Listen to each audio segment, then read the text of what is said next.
সংগ্রাম কখনো পিছু ছাড়েনি পূর্ব বর্ধমানের সরস্বতী দত্তর। মেধাবী ছাত্রী সরস্বতী বাংলা সাহিত্য নিয়ে এমএ পাশ করে বিয়ে করেছিলেন মনের মানুষকে, কিন্তু তারপর থেকেই শুরু হয় মানসিক এবং শারীরিক অত্যাচার। এরপরেই একদিন তাকে ছেড়ে চলে যান তার স্বামী।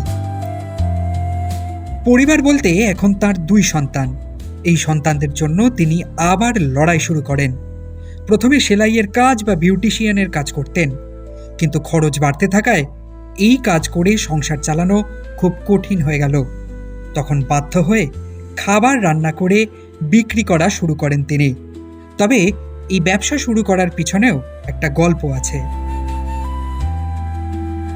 সরস্বতী দত্তের কিছু পরিচিত জানান, তিনি রান্না করা খাবার নিয়ে এসে বিভিন্ন নাটকের মহলায় বা হলের বাইরে বিক্রি করতে পারেন। এতে তার পরিচিতরা তার থেকেই কিনে খাবার খাবেন। এই কথা শুনে প্রথমবার তিনি নিজের রান্না করা খাবার নিয়ে বেরিয়ে পড়েন বিক্রি করতে।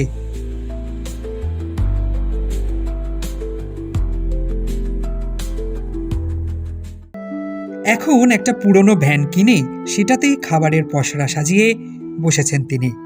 নাম দিয়েছেন সরস্বতী দিদির টিফিন স্টল।